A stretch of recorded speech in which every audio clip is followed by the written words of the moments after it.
After testing a ton of different mice, I think I finally found the best one. You see, I've been searching for something to replace my MX Master 3S, and I think I finally found it, and it's nearly half the price. But first, we need to talk about who this mouse is even for. This mouse is not for the ultra lightweight gamers who need a 40-gram mouse with holes drilled in it for weight reduction. No. Not for you. This is for someone who wants the best mouse possible for the purpose of working, but also on the side, maybe you want to play a game or two without needing to buy a dedicated gaming mouse and then plugging things in and plugging things out, and that's annoying. So after I tested this mouse for the first time, I liked it so much that I ended up getting 3 of them. One for myself, one for Jake, and one for the home office. And I even got one for my mother-in-law when her old Dell mouse broke. So technically, I have 4 of them. And let me tell you something, showing her how the mouse works was like bringing her to the present day from the dark ages. It's got infinite scroll wheel, an ergonomic grip, 2.4 gigahertz connection. She was like a caveman discovering fire for the first time. Ah, fire. So what about this mouse makes it so special? Well, this is the Keychron M6, a mouse that was modeled after the Logitech MX Master 3S. Can you see the uncanny resemblance? So before switching to the M6, the MX Master 3S was my go-to mouse for years. I literally had 3 of these as well. I love the ergonomic shape, lets your hand rest in a more natural way. It also comes with 2 scroll wheels, one for vertical and one for horizontal. The vertical one has an infinite scroll. It can be incremental or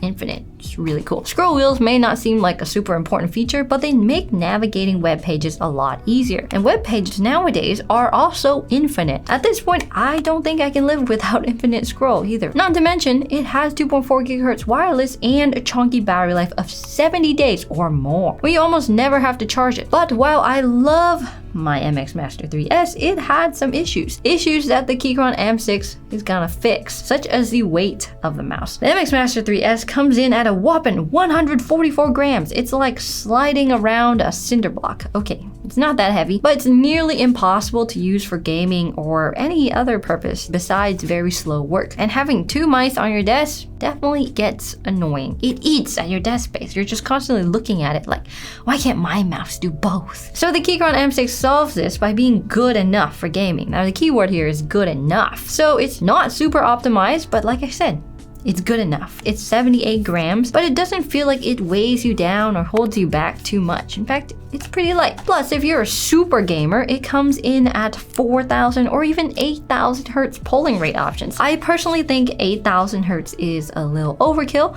but I'll get into why you might want to get that version of the mouse soon. Faster polling rate gives you a slight speed advantage, but it's pretty minuscule, honestly. I think going from 4,000 to 8,000, you only shave off 0.125 milliseconds. Very small. But aside from being lighter and slightly faster, the M6 also nails a bunch of things that matter when you're working all day. First, it's got the same ergonomic shape that feels great in your hand for long periods. You still get the extra thumb rest, the angled grip, and it just feels right if you're coming from something like the MX Master. It is a little smaller, a little narrower, so if you got big hands, it might feel strange at first if you're expecting the exact same shape. So the MX Master 3S definitely feels a little more premium overall. The finish is more refined compared to the completely smooth M6, but I know some people aren't huge fans of this rubbery texture. It can get kind of weird and sticky and grippy over time, especially if you're a heavy hand sweater. So depending on your preference, the smooth, the matte plastic on the M6 might actually be better over the long term. So on the M6, you've got forward and back buttons on the side, which I use to constantly navigate browsers and folders. Although heads up, the side buttons don't always work reliably on Mac out of the box. You may have to install some software on the side or remap them, but I've had no problems with Windows or Linux. And speaking of software, the M6 also has full programmability through Keychron's software, the Keychron launcher, as long as you pick the right version of the mouse, and I'll talk about that soon. You also get adjustable DPI, onboard memory, and multi-device pairing through Bluetooth or 2.4G wireless. It does not have Logitech's Smart Shift or app-specific profile files, like if you want it to perform on Chrome differently than Adobe, it doesn't have that. But most people probably don't use those features anyways, especially at this price point. So basically, it's everything you actually need in a work and gaming mouse without the bloat. Also, this thing works while charging. Like you can just use it in wired mode without wireless connectivity. It's awesome. On the MX Master 3, it has to be wireless, but you can connect a charging cable into it, but it takes 2 USB ports. It's really dumb. However, the battery life is not as good as the MX Master. It's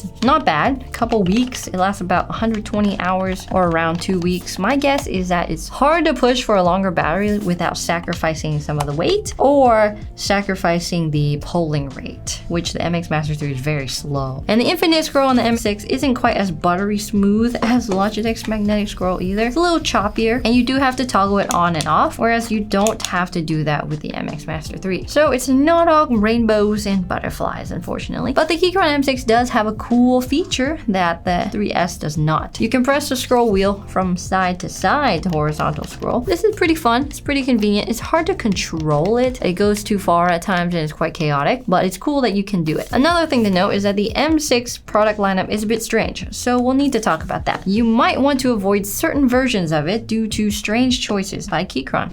I don't know why they did this. So for context, the M6 has 3 different versions: the 1000 Hz polling, the 4000, and 8000 options. But the first thing to avoid, in my opinion, is the white version. Just don't get the white version in any polling rate. For whatever reason, the finish on it gets dirty super quickly. It looks kind of matte and ugly. If you ever have oily fingers, like, it looks really gross up close. The black version is a lot cleaner, it's more professional, so I go with the black color. For the polling rate, I recommend either going 1000 or 8000 and skipping 4000 altogether. Why? Well, Keychron products come with some great browser-based software that allows you to tweak the settings on your mouse without needing to download anything. Honestly, it's really awesome. I think every company should do this. So they took that from keyboard land with VIA and applied that to mouse land, which is a huge win. I love that. Keep doing that. I don't know about you, but I hate downloading Razer Synapse or Logitech Options or whatever bloated do-it-all softwares out there. But currently, the 4000 Hz version of the mouse doesn't work with the Keychron launcher. It even says so on their sales page. What a weird thing. Why doesn't it work? So at some point it'll be supportive, but until then, I recommend one of the other options. The 8000